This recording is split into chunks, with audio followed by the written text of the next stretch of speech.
Hello ladies and gentlemen, and welcome to a new episode of Eve Echoes. In today's podcast, we will be discussing several things. First of all, we will be announcing the giveaway winners, the community question of the week giveaway winners.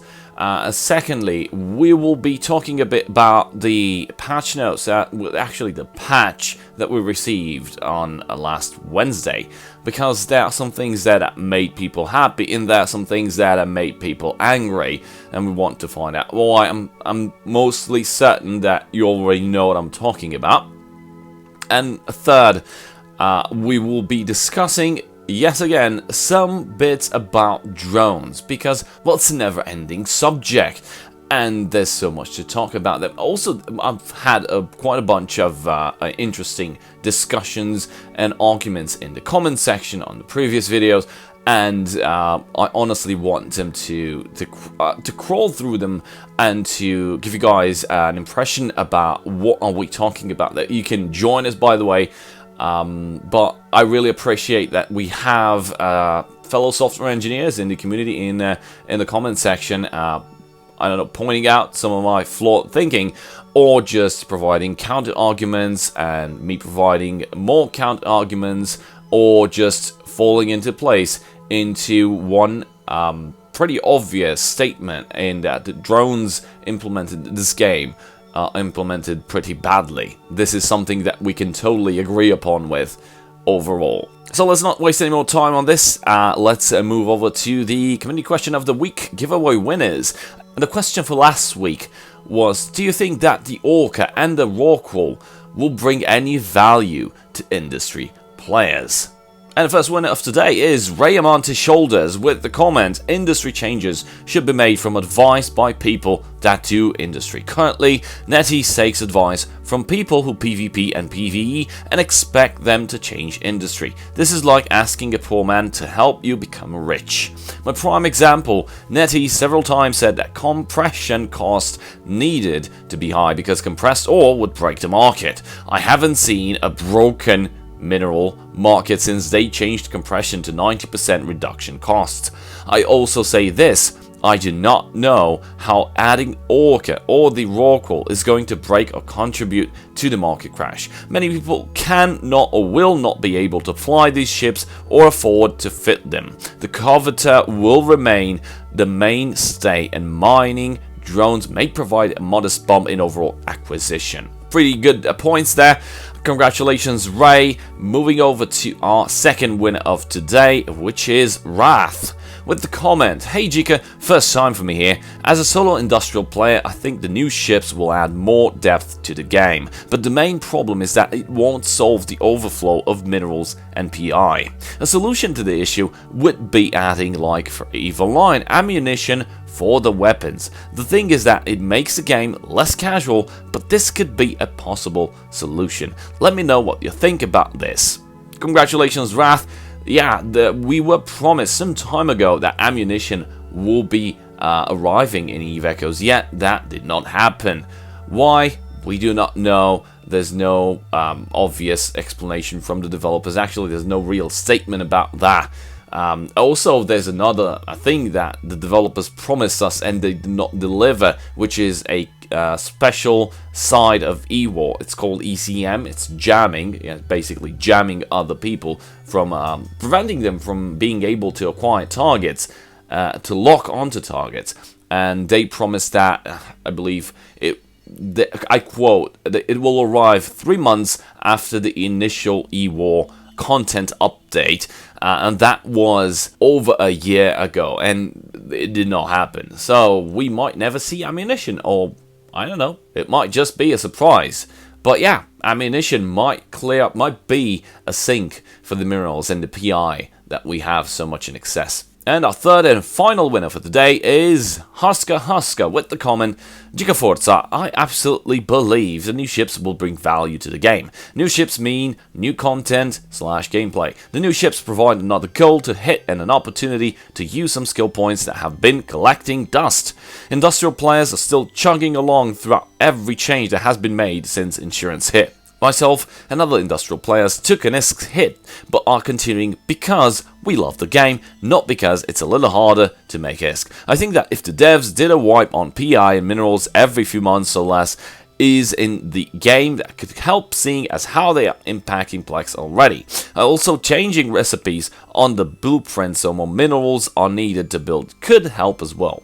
Either way, I will continue to mine, rat, explore. Congratulations to our 3 lucky winners, and thank you all for participating. By the way, the winners receive a 30-day Omega combo each, so that's an Omega Duo.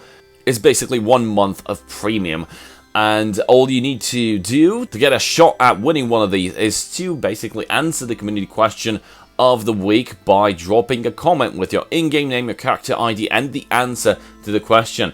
And stick around until the end of the video because we will be issuing another community question of the week, and everyone is invited to participate and get a shot at one of the 3 Omega combo clones that we have as prizes. Let's move over to section number 2 of our podcast today, which is the patch notes for last Wednesday, and which, as I mentioned in the beginning of the video, we got some stuff that were good, and we also got some stuff that were kind of weird, and we noticed some bad stuff immediately after the patch deployment.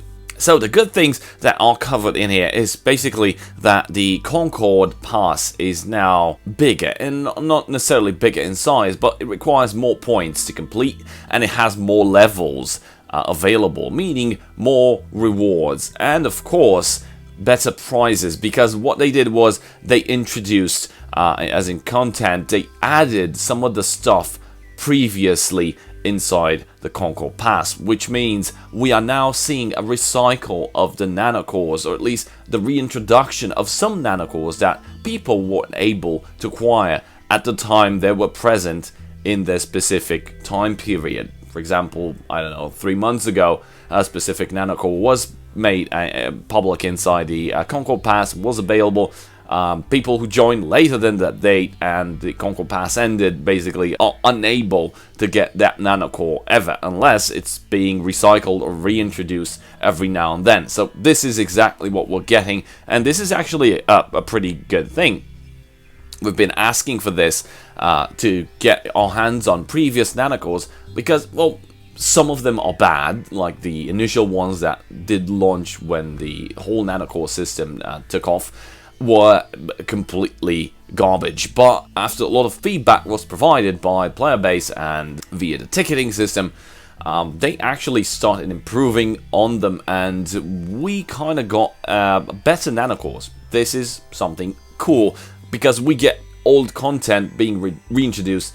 And it's not the shitty ones, and this is actually quite some of the good stuff. We have Ascension nanocore that was reintroduced, so this is pretty good. Also, by having more levels on the Concord Pass, we basically, well, it's demanding of us to farm more, so I don't see how this fixes the ISK faucet problem. So we're generating more ISK because we're farming more, or at least we're generating more resources, be it ISK, be it minerals, be it whatever you choose on your Concord Pass missions. But we are generating stuff because we're farming, we're grinding to complete the pass and to gain those levels to gain more rewards. So we're basically generating more stuff inside the game. But at the same time, we do get some rewards, which are the nanocores and the extra materials for the nanocores and extra skill points and extra stuff. So I think overall, this is a pretty good picture here. But we do get into some of the weird stuff. On number 2, we have the content upgrade. Alongside the weekly cap for pass points have been increased, we have that special finishing line which says, and new pass challenges have been added. Now this has generated some unrest among the player base and also in the social media channels. Why? Because immediately as the new Concord Pass became available, people went onto the mission section and tried to see exactly what kind of new missions they had. Because at one point in the past, I suspect 1 or 2 passes ago, they introduced new missions. and those missions were PvP missions. So for players that almost exclusively engage in PvP, doing mining or doing farming, PvE grinding was kind of tedious for them, and because they just go ahead and shoot other people, they participate in fleets and they blow each other up.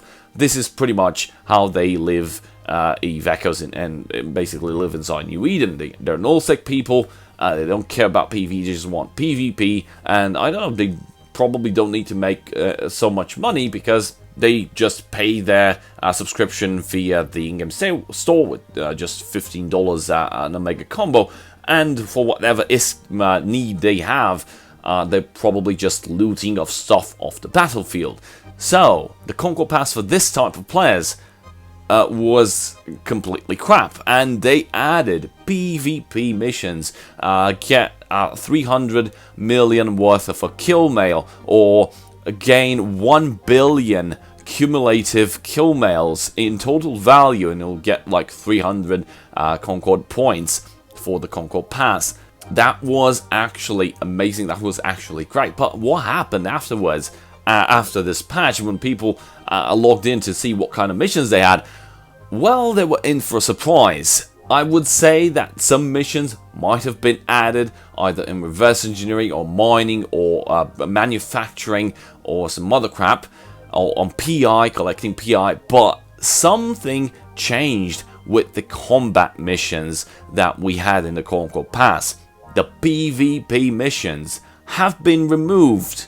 We don't know if this was done by mistake or if they actually thought about, well, people who just PvP, they're going to complete the pass immediately. That's a dumb argument because, well, you have the weekly points. You can't complete all 80 levels of the pass faster than anyone else, except for the last week, because probably if you're going into a fleet battle, yeah, you'll probably complete all your 1,000 points, or as of now, 1,750 points in 2 days just by going in PvP and accumulating so many kills. But it doesn't make any sense why they would remove it. It was a viable option for this type of players to be able to complete the Concord Pass, or at least engage in the Concord Pass, because if I'm PvPing constantly and I'm not getting anything out of the Concord Pass because, well, I don't mine, I don't PvE, I don't do sufficient of those activities, I'm not going to buy the Concord Pass, I'm not going to invest in the, the paywall on top of the paywall, yeah. I'm not going to invest in the golden rewards or the elite pass to gain those stuff because, well, I'm definitely not going to be able to complete that. I just do PvP.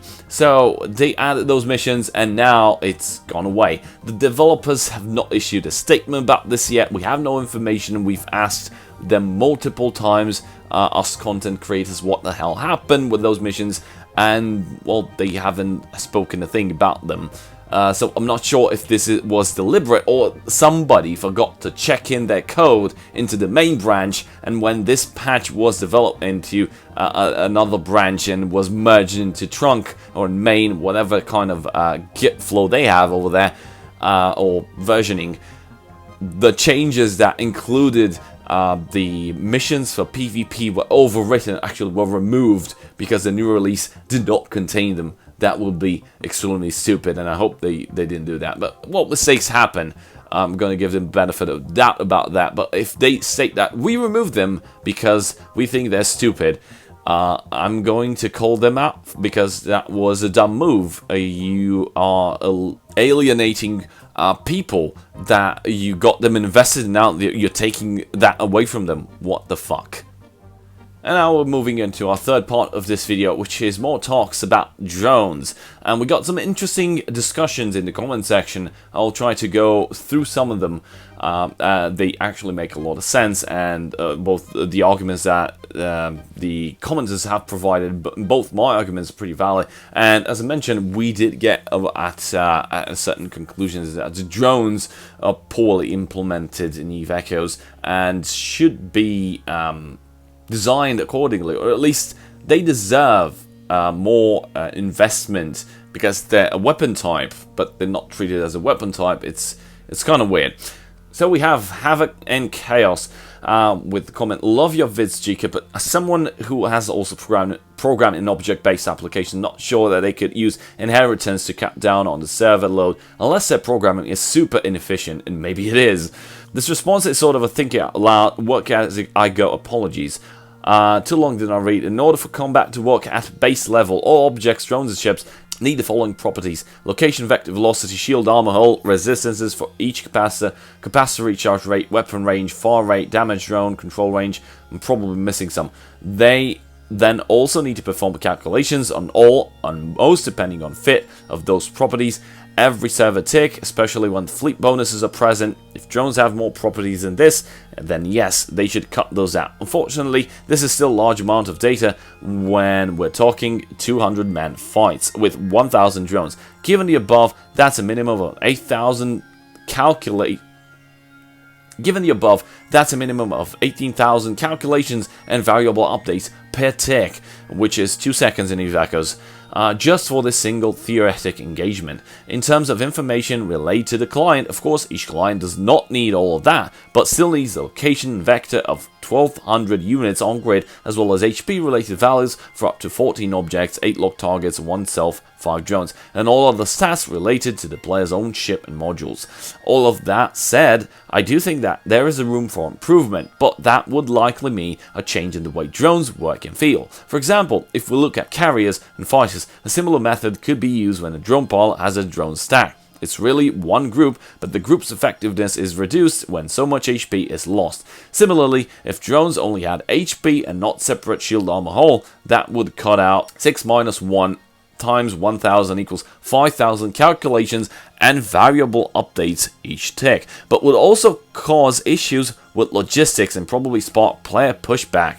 Maybe I'm wrong, and there's a whole ton of additional information that drones are carrying around with them unnecessarily. I know that my impression of this response from the developers was that drones are ships was simply a quick way of saying that each one needs the above math to feel like a real thing, not necessarily that each one had individual modules, or potential skins, or other extraneous things that a player ship has. Anyway, I'd love for someone to refute me in more detail. Thanks. And I honestly replied, well, I did also mention that the issues might also be caused by the limitations of the engine, or actually the way they made it work and apply to Eve Echoes. Eve Echoes runs on Neo, this is the engine, which is a Unity Python engine developed in-house by NetEase, and it's not optimized for Eve Echoes, that we do know. It wasn't designed and built specifically for Eve Echoes, it was just built in-house, like for them to use them for their various games. They just adapted it, so that's probably why so many redesigns on drones. I've seen similar issues with Star Wars The Old Republic. I worked on that title. Same problem, same cause, engine was not supposed to run the game. If you know Star Wars The Old Republic, no, not Knights of the Old Republic. I'm talking about the World of Warcraft copy that came out in 2011, the MMO. Yeah, that was horrible at the beginning. It still is a tad. Basically, the engine was not supposed to run on that game. They forced it into it, and the result was a big puke. To which Havoc responded, I agreed, the engine could certainly be imposing baggage on drones for sure. Another great discussion point was Matthew Caldwell with his comment, how could you program drones differently than ships and still have them function the way they do though? If drones are able to be shot down and fly around, then they each need to account for flight velocity, signature radius, direction, location on grid, DPS, activation time, range, orbit, optimal fall-off, etc. To which I replied, well, most of the properties you mentioned are properties of a turret type weapon, and I'm sure you'll all agree with me, and some are the base properties of a ship. And there are ship properties that should not be part of drones, such as source radius, sensor strength, cargo hold, power grid, etc. What could you say is the most basic representation of a ship and it has the least amount of properties? Probably a pod or an abstract object. I really mean like an abstract object, an object even smaller than that, which does not need to be represented and have a representation in the game in any way. So something abstract, it's not necessarily something that you can, something tangible, it's just like an idea. And yeah, you can work in programming, you work a lot with abstractions. So it would not be needed to be represented in the game in any way. The smallest unit. This would be your base object through which you can use to define or inherit other bigger objects from it. So what could be a drone? Well, in C# it will look like this. Class drone inherits I base ship and I base turret. These are basically interfaces. You can, if you don't want them interfaces, you can also use like base object, and it will be base ship and base turret. But it's proving a point that you can split and do as many abstractions as you like until you get to something that you can call a unit, and use those units to create and merge them into bigger objects and inherit from them, and you add more stuff to your newly created objects. This is how building blocks of programming are kind of, at least in object-oriented programming, are being done. As I mentioned, it's C#, but I think you understand where I'm going at, and you can do this for any object that you expand upon. This way you ensure that whatever you are allocating will not overextend, and that you will not have an instance of an object be bigger than what is supposed to be. So if a drone will only need some form of some parts from a turret and some parts from a ship, you should have some units that represent those parts that can be used on other objects that not necessarily need to be ships and have so many attributes. It can only have like those specific attributes inherited from a base unit of ship and a base abstract unit of a turret, and that's how you get the drone, and it's exactly the size you want it to be. Not more, not less, just the exact amount of memory you will like to use. I'm literally stressing this out. Programming starts with a pencil and a piece of paper. If you don't do your architecture properly, you end up with an unmanageable code and balls for scalability. I hope I don't bore you guys with so many stuff like technical stuff, but I'm really happy when I see technical people talking to me in the comment section. Yay! We got another cool comment streak from OZBandit71. I don't think the problem is due to representing drones as ships. This is just speculation, but I think the problem is to do with event notifications. The server has to essentially play the game, and our devices just get told the current state of play. True, they can render and we see what's going on. With so many drones on field, the server has to keep every client device notified about every other ship and drone is doing. This creates a massive surge of event notifications when large drones battles happen. I think the same problem might happen if thousands of players battle without drones in the same system. Correct, which is why they have system player caps, but apparently that doesn't apply to drones, and problems are the result. Which is a good, interesting fucking point. Yes, because drones are pretty much considered ships, but they don't count to the player cap inside the system. You can have just half the necessary players inside the system to prevent the cap. Like, if the cap sits like 1,000 players, you just need, even lower they have, you just need 200 players. And if they each release 5 drones, you're looking at 1,000 ships already in space, just the drones. 200 times 5, that's 1,000 ships thanks to the drones, plus the 200, you've already capped the system, but it's not with players, it's with drones. So this might be an interesting point. To which I replied, that is perfectly true, and yes, it represents the sheer amount of data that needs to be processed by the server and then communicated to every client. So there can be 2 problems here. Hardware problem on server overload, on memory management, and or not enough processing power to do all that. And second is bad netcode, which is the section of code, piece of code communicating to the clients themselves. If that code is bad, you have way too big response times, and we know the netcode is bad because it was obvious when we had those nasty desync issues where stuff would show up somewhere in space, you would shoot at it or try to approach it, and it would not be there. Or when you would destroy it, the wreck would pop in some other place, or it would show up like it would be in your optimals. But when you're trying to activate the modules, or I don't know, warp scramble, it says it's not here. It's 100 kilometers away. Why? Because of desync issues, which is caused by improper netcode, improper client-server communication. They improved that part a bit some time ago. We don't have that issue anymore so much. And there's also a client problem, because objects act as contracts. So whatever objects the server has, they will also need to be instantiated on the client. So you will also need a copy of those, or at least allocate memory for them on your phone to receive those. But as somebody mentioned, I think earlier, you will have like just 8 maximum, because of the amounts of targets that you can have, your ship and your drones. If memory management is poor overall, client is going to suffer as well.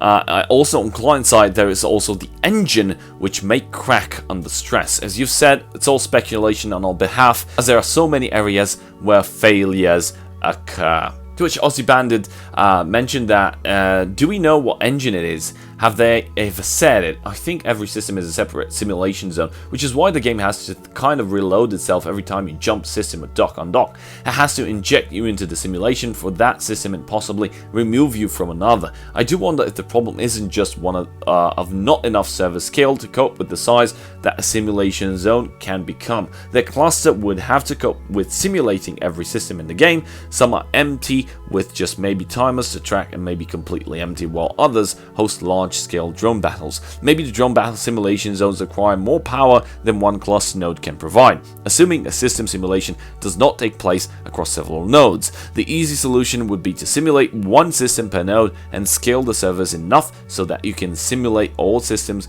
with activity. But that model obviously breaks if any one simulation zone needs more power than one node can deliver, and the fix would be complicated and go right to the core of the game architecture, and possibly that is where the engine limits come in.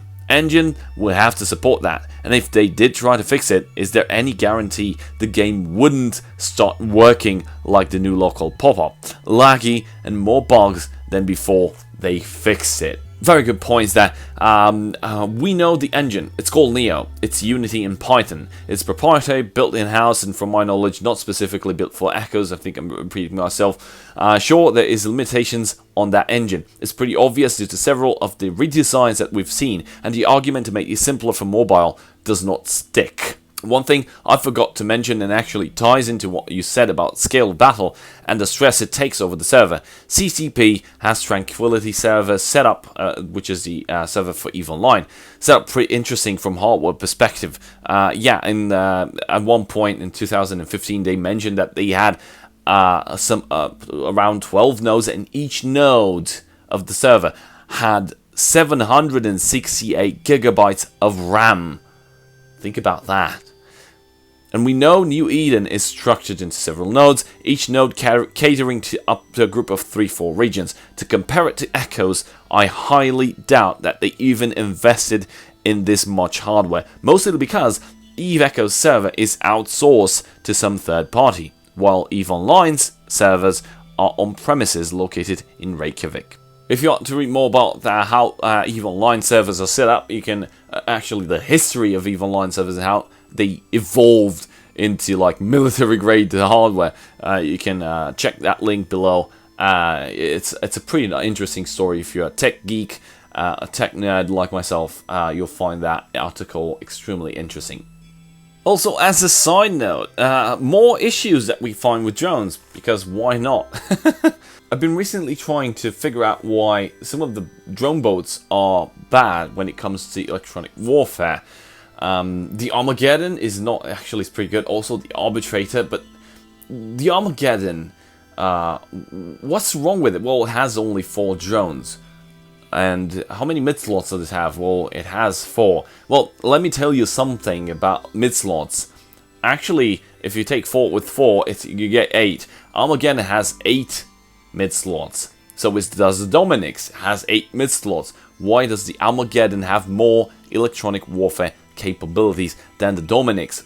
Well, the Armageddon has 4 drone tubes, while the Dominix has 5 drone tubes, because the slot loadout, the 8 is the maximum number of a type of slot. You have 8 as the total maximum of a high slot or a low slot or a mid slot.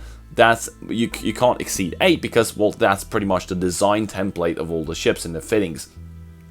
So the drones being used on the fitting screen as actually being designed as to fit on the mid-slots, you have to reserve slots out of the mid-slots. You take mid-slots away from a ship just to be able to fit the drone tubes. I don't know why. So you're taking away Ewok capabilities, because if you give it like 5 drones to a ship, and it's supposed to be carrying 5 drones, you are severely impairing it from an Ewok perspective. That ship, if it had 8 mid-slots, you've reduced it to just 3. Just by putting 5 drones there, it's now a 3. You can't fit proper Ewok, and the Dominics should have proper Ewok. The good thing that the 4-tubed drone boats have is that they have more mid-slots, just because having 4 drones, they leave more for the 4 remaining mid-slots to be real and to be used, while on the 5-tubed drone boats, you get squat. And the same thing happens with the Prophecy, same issue there. Got 5 drones and just 3 med slots left. Dominics, same issue. And while most of the battleships, and at least ships, have 4 mid slots that they can use for Ewok, these ships that have 5 drone slots and drone tubes, they are intrinsically flawed, as you cannot put proper Ewok on them just because it's a drone boat, which is completely fucking stupid. This should be redesigned, and I'm actually pushing for this and try to find a way, do some pitches to the devs, try to identify a way in which the drones are completely removed from the fitting screen as disassociated with the mid slots themselves, allowing for a proper slot layout for all ships that are drone boats. Because, well, they're aside from the fact that for drone boats, drones are shitty, because we've talked about that in previous episodes, now they're even shittier because they don't have access to proper Ewok, because the mid slots are hindered because of the drone slots. This is such a mess. Anyway, we've reached that point in the video where we announce the next community question of the week, given the fact that we expect the industry patch to be arriving probably on Wednesday, on next downtime. Which ship do you prefer, Orca or the Rorqual? Orca's easier to manufacture because it is a smaller and way more accessible to your average player, while the Rorqual is a capital but does give amazing bonuses, also bonuses to compression, also ability to mine more. So which one is it? Which would you pick? That's it for today. I hope you guys learned something. Thank you guys for watching. Give a big shout out to my channel supporters, and I'll see you guys next time. Cheers.